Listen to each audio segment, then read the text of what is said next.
Señor, te pedimos que estés preparando, Señor, nuestros corazones, abriendo nuestra mente, que nos puedas dar concentración para escuchar tu enseñanza y podamos aplicarla. Bendice a Pastor, en el nombre de Jesús. Amén. Amen.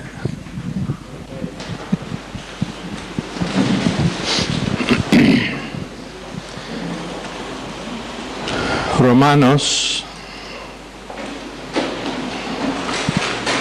pienso que saben que estamos en Romanos, ¿no?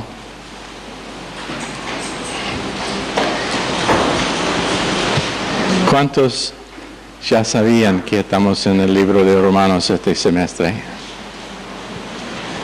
Bien, la mitad. Por el fin del semestre, probablemente 80% van a saber.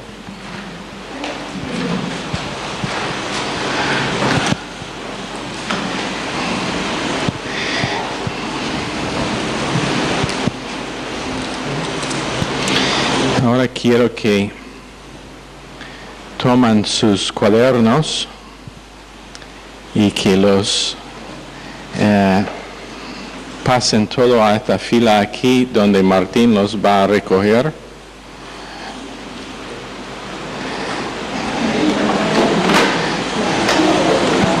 Los cuadernitos, sus agendas, por favor pásenlos todos.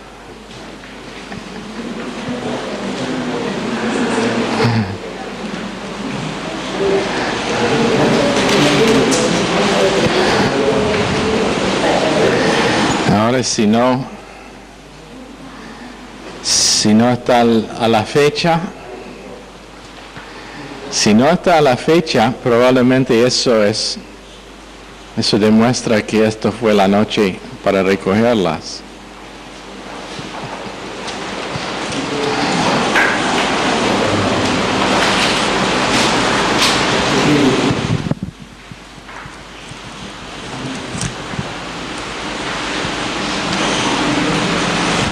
Jean Granbourg también alguien delegado por Pastor Lemos debe recoger los cuadernos, las agendas y marcarlos con el número de días que está completado para el número de días total hasta hoy. Entonces, por favor, Romanos capítulo 1, y estamos en verso 4.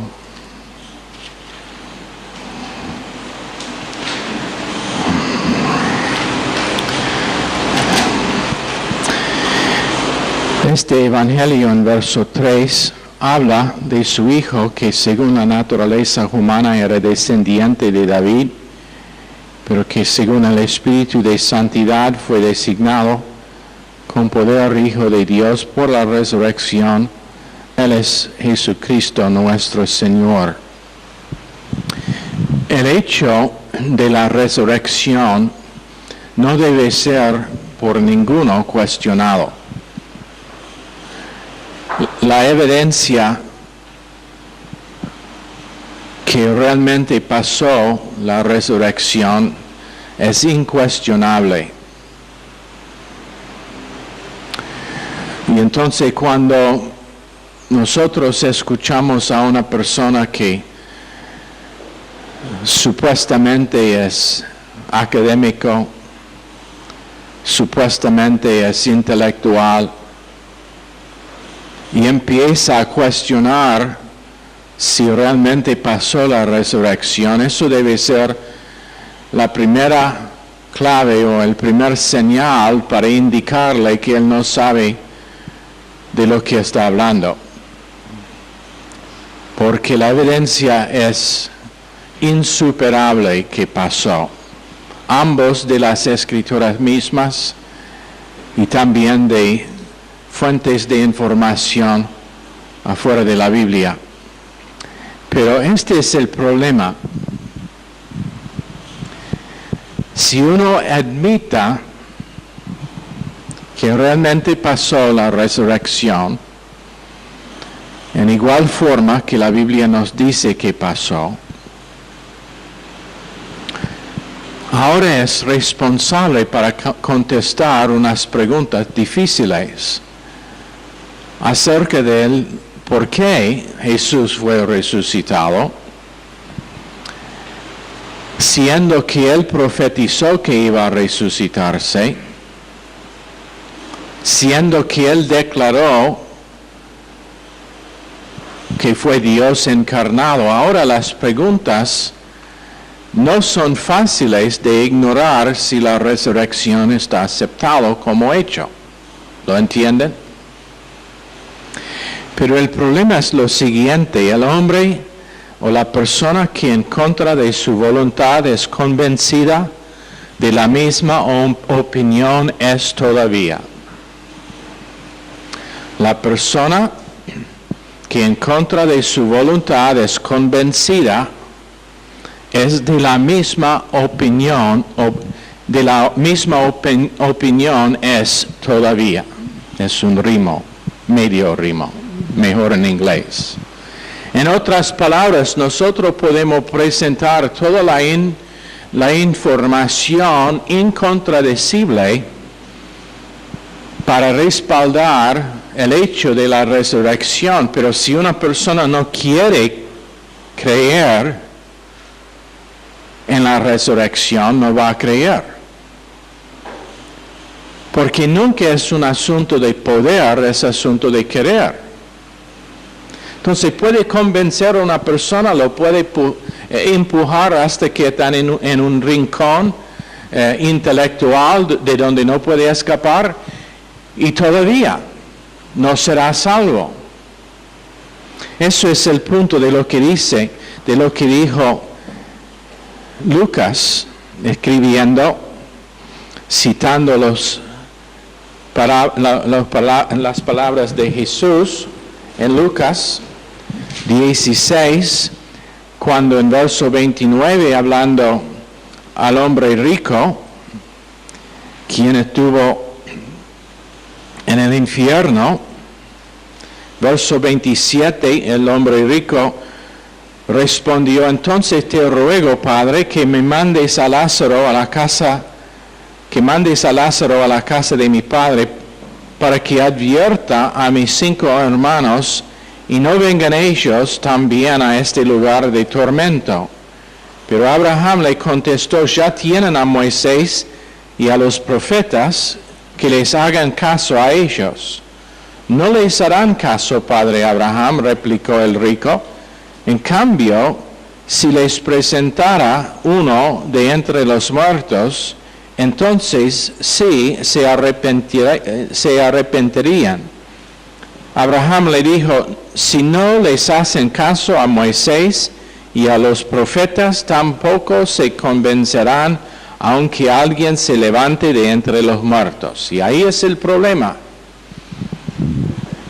que ellos no quieren oír la palabra de Dios. Entonces, aunque Jesús se resucitó de los muertos, no van a aceptar tampoco la resurrección. Entonces, para nosotros, el hecho de la resurrección realmente no es el asunto en nuestro estudio. Porque si somos creyentes, ya hemos decidido.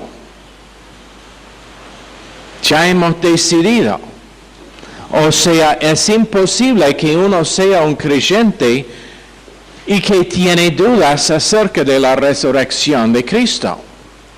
Puede ser que es una persona religiosa, puede ser que es una persona moral que se congrega, pero si no está convencido y si no confía en la resurrección literal, corporal de Jesucristo, no es un creyente. Tan simple.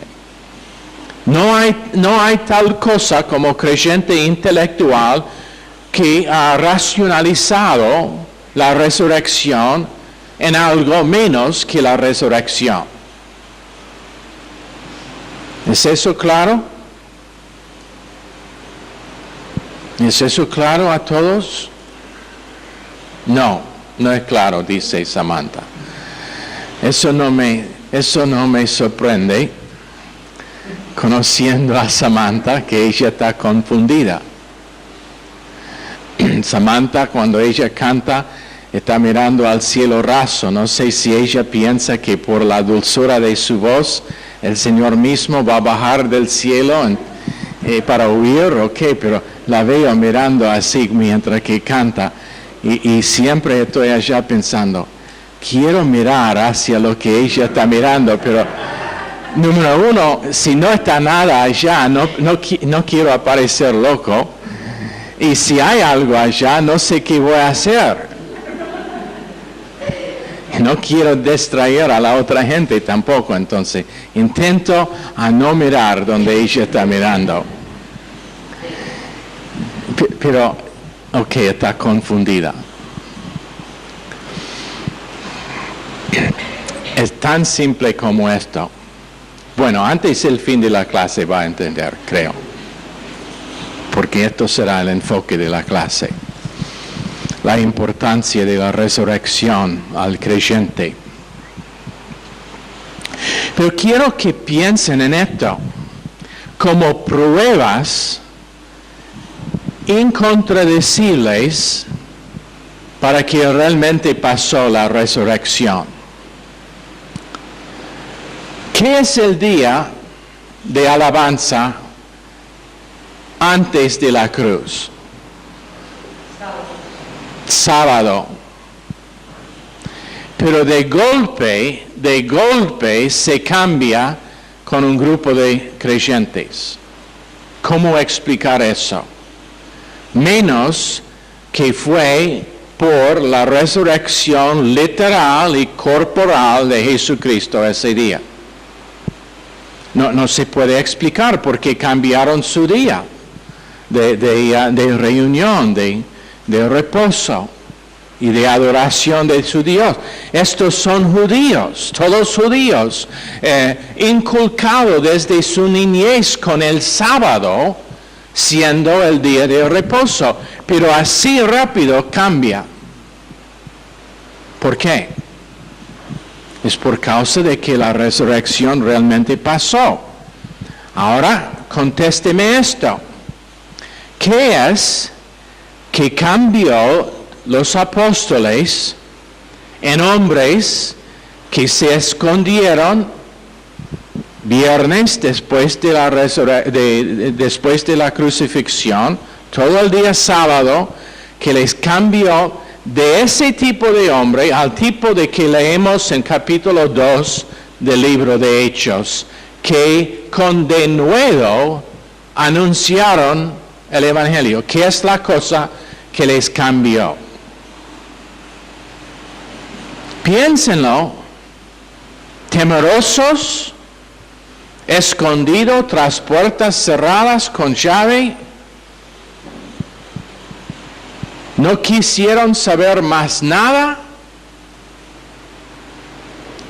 de Jesús, tanto que Pedro dijo, yo voy a volver a mis hábitos pre-Cristos, mi estilo de vida como era antes. Eso es lo que hacen creyentes a veces, cuando ellos cuando están desilusionados con sus vidas cristianas, que ellos vuelven a la vida anterior. Pero ¿qué es que le cambió de ese Pedro y de ese tipo de apóstol, discípulos, en ellos que en capítulo 2 de Hechos andan delante de una multitud y predican, y dice que más que 3,000 vinieron a Cristo en un día por medio de su prédica? ¿Cómo? No me interrumpe, nena.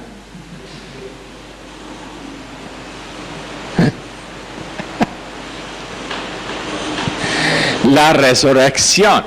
Tengo que pedir perdón, porque la verdad es que sí, yo hice la pregunta, entonces eso supone que quiero una respuesta.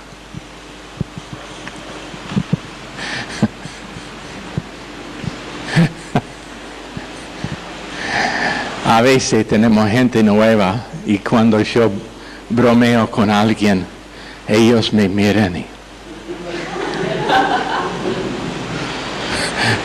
¡Cuán cruel!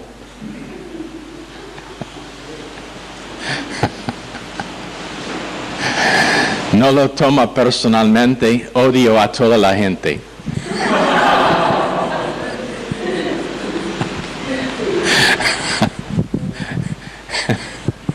¿Entendiste, Flavia? Quiero que explique la... Pero cuán grande transformación. ¿A qué vamos a atribuir ese cambio? ¿A qué podemos atribuir ese cambio en ellos? La resurrección es la única cosa que podemos decir que fue capaz de hacer tan grande cambio en ellos. La próxima cosa acerca de la resurrección es que es la prueba de Jesús es quien dijo que es.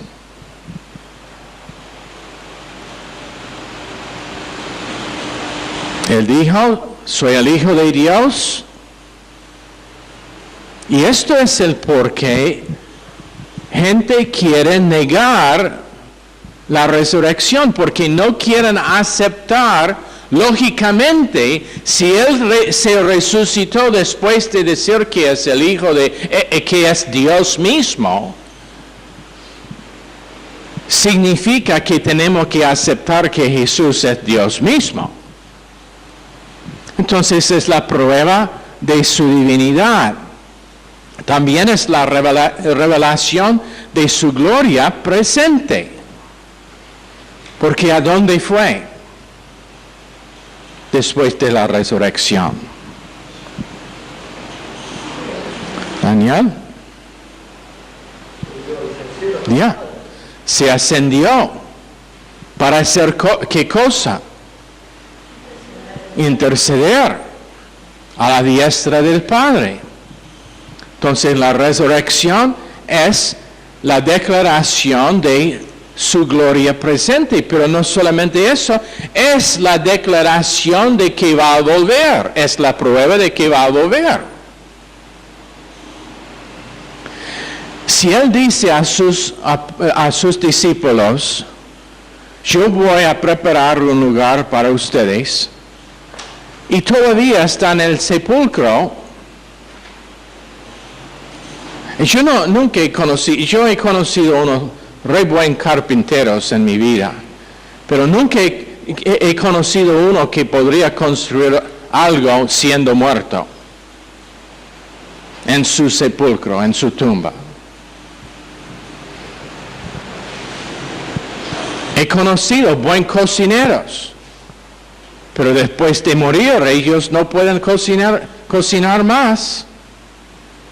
Y Jesús prometiendo que va a preparar un lugar para nosotros, si Él no está, o si Él todavía está en el sepulcro, muerto,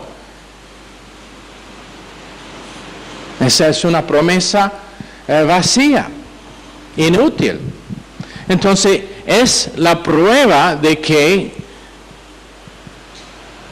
para nosotros cumplirá lo que ha dicho, y también que volverá esta vez no como el siervo humilde, pero como el rey que gobierna con vara de hierro. La resurrección es la declaración sólida, fuerte, de que Jesús volverá. Hubo un cantante popular que probablemente ustedes, algunos aquí, tienen en sus casas su CD. Y tenía una canción que fue titulado Volveré. ¿Conocen el artista? Ya no quieren admitirlo, pero conocen el artista.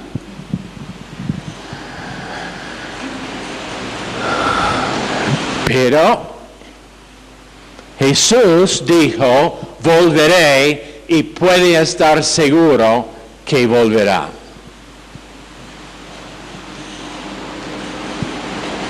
pronto. ¿Cuántos escucharon que fue otro terremoto hoy en Indonesia? 8,9.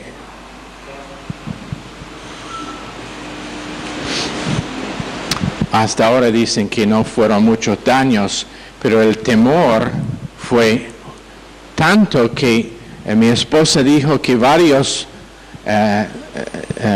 cientos de miles de personas estuvieron intentando huir a tierra alta. Sí.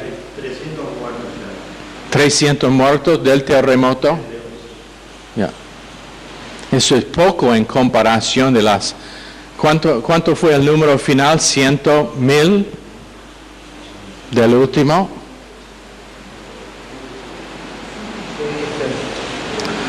Y el segundo shock fue más que 6 de ese mismo.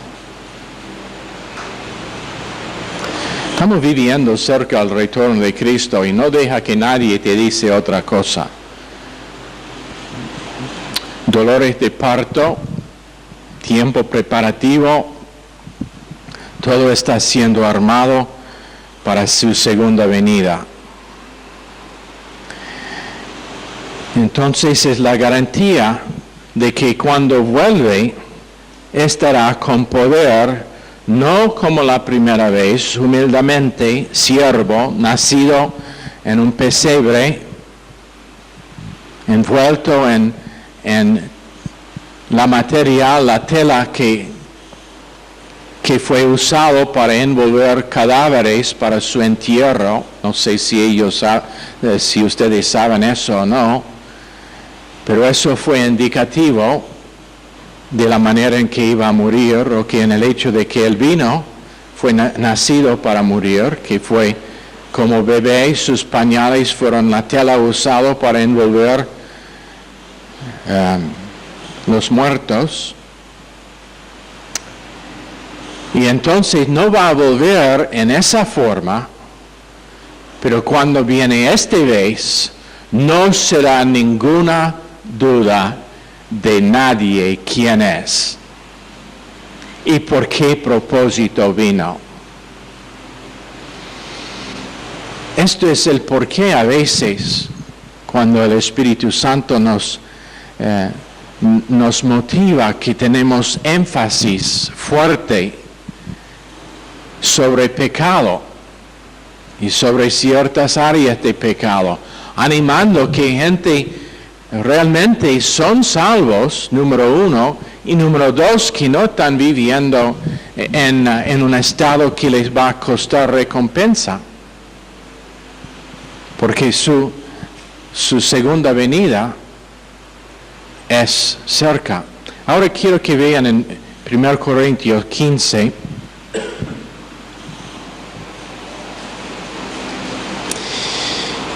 verso 1. Ahora, hermanos, quiero recordarles el evangelio que les prediqué, el mismo que recibieron y en el cual se mantienen firmes. Mediante este evangelio son salvos si se aferran a la palabra que les prediqué. De otro modo habrán creído en vano. Porque ante todo les transmití a ustedes lo que yo mismo recibí, que Cristo murió por nuestros pecados según las Escrituras, que fue sepultado, que resucitó al tercer día según las Escrituras, y que se apareció a Cefas y luego a los 12, después se apareció a más de 500 hermanos a la vez, la mayoría de los cuales vive todavía, aunque algunos han muerto. Luego se apareció a Jacobo, más tarde a todos los apóstoles, y por último, como a uno nacido fuera de tiempo, se me apareció también a mí. Entonces su evangelio tenía como su fondo una de las piedras angulares, siendo la resurrección de Jesús. La piedra angular es Cristo en 1 Corintios 3, pero cualquier edificio tiene 4. Entonces, uno es su resurrección. Segundo es su deidad. El tercero es su pago por los pecados.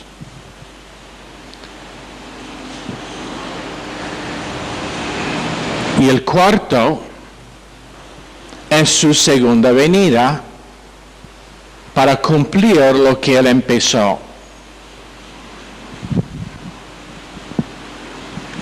Ahora, dice en verso 12,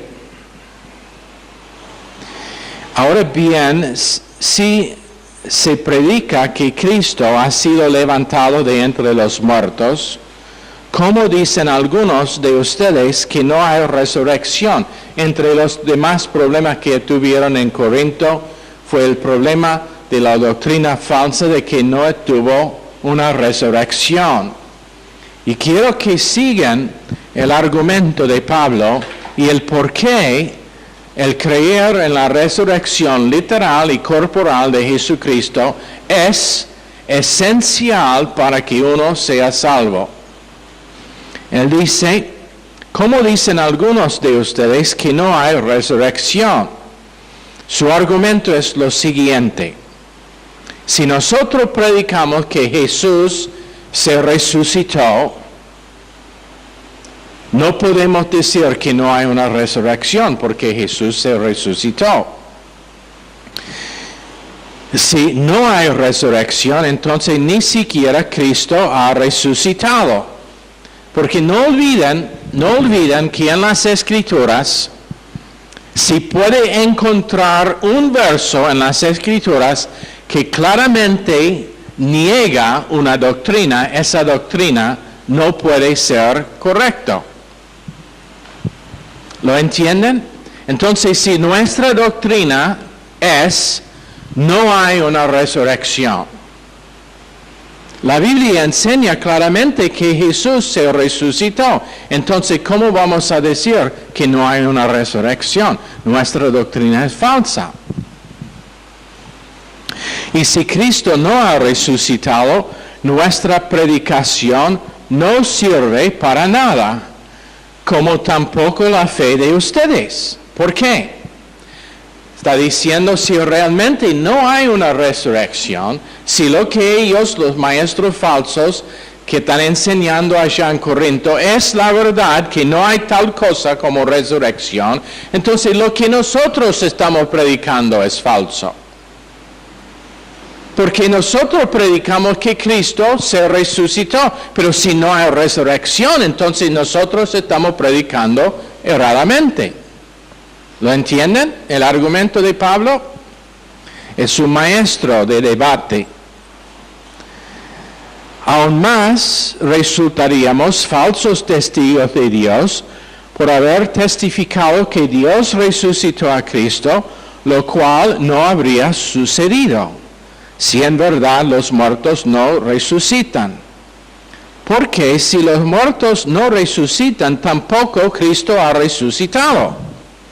Y si Cristo no ha resucitado, la fe de ustedes es ilusoria y todavía están en sus pecados. En otras palabras, si Cristo realmente no se resucitó, físicamente, literalmente, corporalmente, he enfatizado esa palabra varias veces, porque hay grupos que dicen que fue una resurrección espiritual solamente. No, en Juan capítulo 21, Él preparó comida para los discípulos y Él participó en la comida. Él comió, Él dijo a Tomás, alcanza su mano en mi costado y en mis manos y mis pies, vean los cicatrices que todavía están allá, los únicos que no fueron sanados en su resurrección, para que tengamos durante toda la eternidad la evidencia del precio que Cristo pagó para redimirnos. Pero Él dijo, tóqueme, Tomás, para ver que no soy un espíritu. Deme un pedazo de pan para que pruebo que no soy espíritu. Voy a comer. Entonces, Pablo está diciendo, menos que esto sea básico a nuestra fe, todavía estamos en nuestros pecados. ¿Por qué? Romanos 4:25. Entregado por causa de nuestros pecados, resucitado por causa de nuestra justificación. Pero ¿qué pasa? ¿Qué pasa? Yo digo, yo voy a intentar a solucionar un problema que Daniel tiene. Un problema que él tiene con Tato. Él debe una fortuna a Tato. Yo voy a intentar a solucionar. No me digas. Tengo que cuidarme. A veces Dios me da cosas en medio de un mensaje que ni yo sé que son reales, pero después la gente me dice, ¿cómo sabías, pastor? Pero digamos que él tiene una deuda y yo voy a intentar a solucionar la deuda. Voy y digo, ¿cuánto debe? Y él me dice, 125,000 pesos.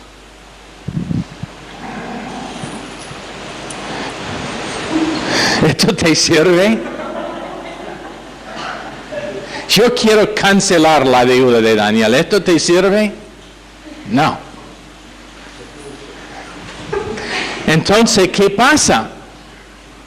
Tengo que volver y decir, lo siento, Daniel, no podría solucionar su problema. Y si Jesús no hubiera sido resucitado, no hay evidencia de que nuestro problema fue solucionado. Y estaríamos todavía endeudados a Dios para el beneficio del ejemplo. Ahora, si yo digo, pero Jesús sí, Él pagó los pecados, pero no creo que Él se resucitó. ¿Dónde está la prueba, entonces, de que los pecados han sido pagados? No hay. Cuando yo pago la cuenta de Daniel Contacto, Él me da una factura. ¿Da facturas en el lugar? Él me da una prueba de que esa deuda ha sido pagada, que ha sido cancelado. Y la resurrección es esa factura o esa prueba, esa evidencia. Y Pablo está diciendo aquí en 1 Corintios, en este caso también están perdidos los que murieron en Cristo. En otras palabras, ellos que murieron creyendo que iban a ir al cielo, que Jesús tenía un lugar preparado para ellos, ellos murieron y todavía están en la tierra, comida de gusanos, fin del asunto.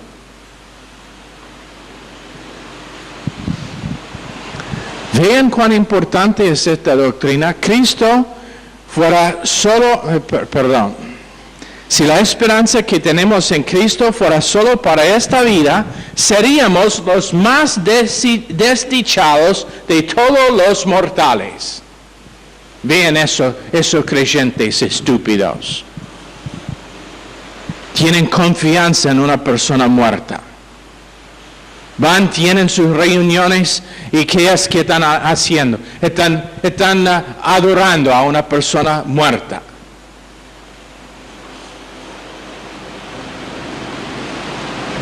La resurrección es esencial. Lo cierto en verso 20 es que Cristo ha sido levantado de entre los muertos como primicias de los que murieron. En otras palabras, el hecho de que Él se resucitó de los muertos es la evidencia de que nosotros también vamos a estar resucitados. Y no solamente nosotros, pero toda persona. 3 resurrecciones. Jesús, las primicias, después los muertos en Cristo, cuando Él viene en las nubes, El arrebatamiento, cuando los muertos en Cristo se resucitan, después los inconversos que se resucitan al fin del milenio para su juicio del trono blanco.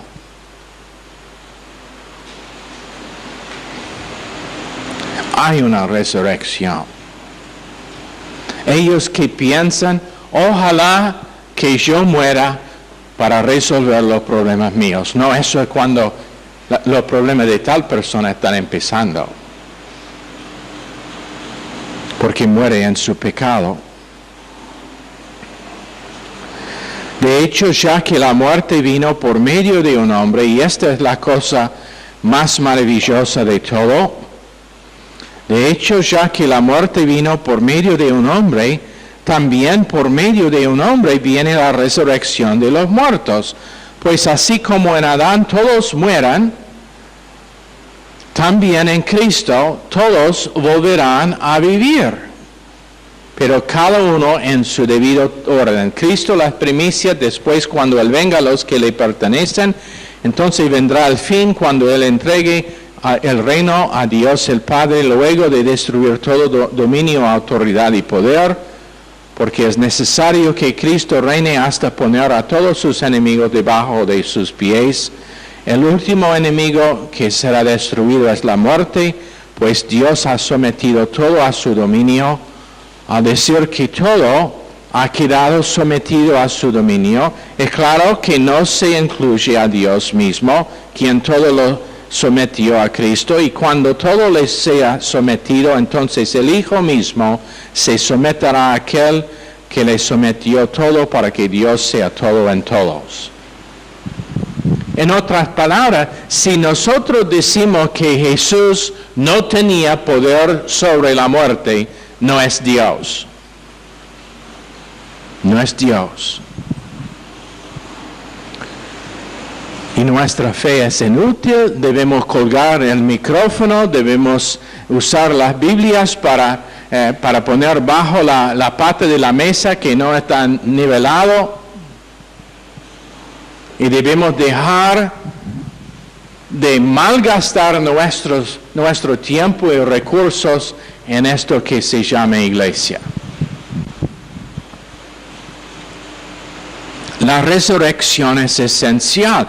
Repito, Samantha, la persona que no cree en la resurrección literal, corporal, físico de Jesucristo es una persona, no importa si se congrega, no importa si es moral, no importa si es religioso, no importa si predique, no importa si lea su Biblia, no importa si reza, no importa lo que hace, su fe es absolutamente falsa, no es salvo. La resurrección es esencial a nuestra fe, y menos que sea una resurrección, y menos que mi confianza es en lo que cumplió esa resurrección, soy todavía sin esperanza en este mundo. ¿Lo entienden?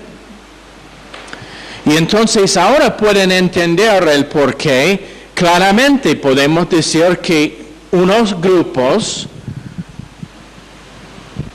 que enseñan que no hay una resurrección están equivocados. Será una resurrección corporal, físico de nosotros también, pero el cuerpo resucitado no estará el mismo que tenemos ahora, gracias a Dios. Unos piensan que todos nosotros vamos a tener 33 años, porque eso fue la edad que tenía Jesús cuando fue crucificado y resucitado. Si eso es la verdad o no, no sé. Es un pensamiento interesante. Ojalá que yo tenga 33 años otra vez, sabiendo lo que sé ahora. Probablemente no hubiera venido a Argentina. Estoy bromeando. Hubiera venido más pronto, más rápido.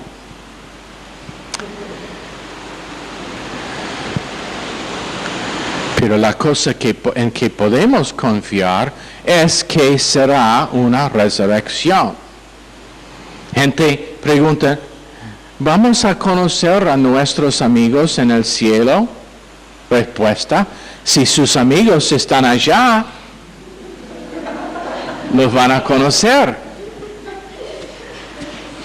La mujer preguntaba al pastor, pastor, ¿puedo fumar y ir al cielo? Y él contestaba, sí, probablemente más rápido también. ¿Entendiste, Valeria? Entonces, ¿cuándo va a dejar de fumar?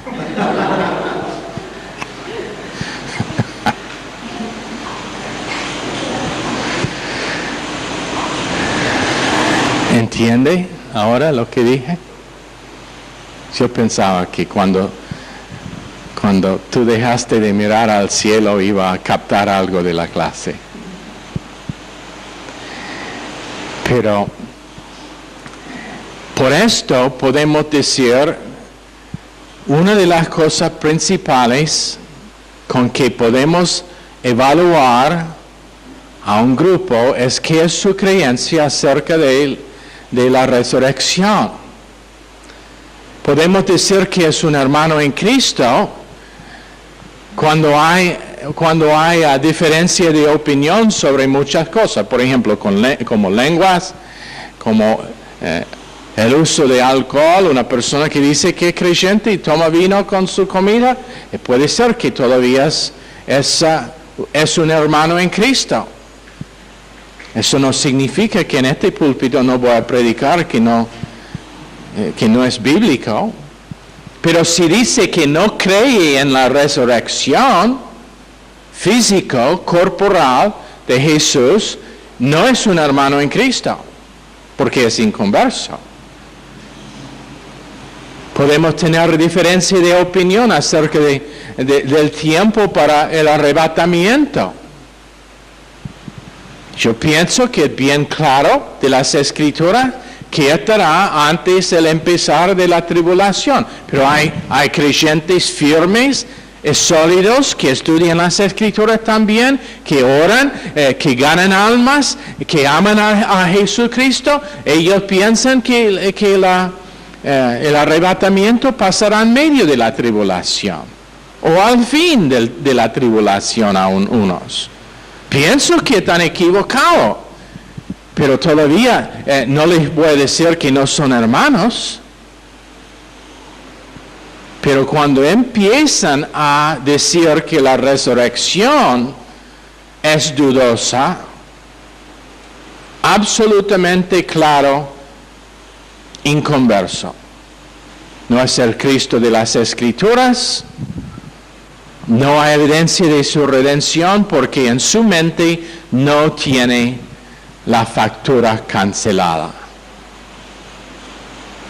¿Está bien? Ok. Entonces, por favor, esto probablemente en el examen de medio semestre será una de las cosas muy tocado. Estúdialo bien. Meditan en su importancia. Quiero que tengan bien concretado en la mente que esto simplemente no está abierto a cuestión. Y no creo que es con ninguno. Ok, nos quedan 2 o 3 minutos. ¿Hay preguntas?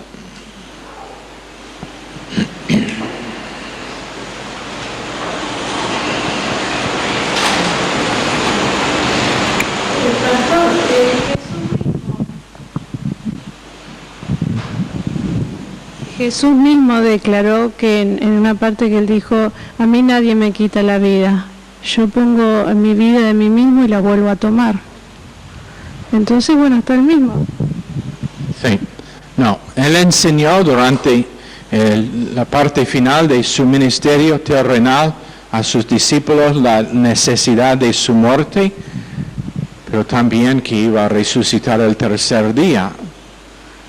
Porque espiritualmente fueron ciegos, ellos también fueron dominados por un deseo para un rey terrenal, igual que el resto de Israel. En el principio no lo vieron, no entendieron la necesidad de la resurrección. de la crucifixión y resurrección. Pero él los enseñó, fue enseñado en forma típica y en forma profética en el Antiguo Testamento. Salmo 22, por ejemplo.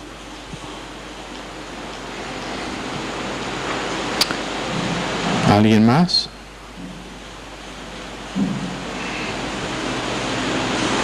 Martín.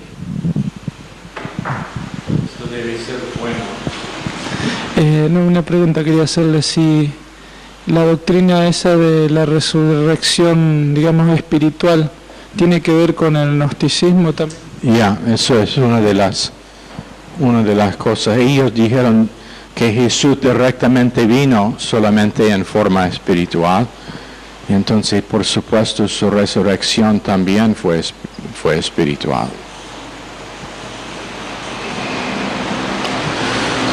Okay.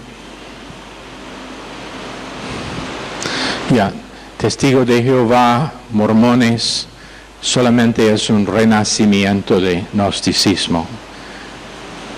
Con un gusto nuevo puede ser, pero todavía es podrido. Es un gusto podrido. ¿Ok? Señor, bendice esta clase y cada uno bendice también la clase que sigue. En el nombre precioso de Jesús. Amén. Están despedidos.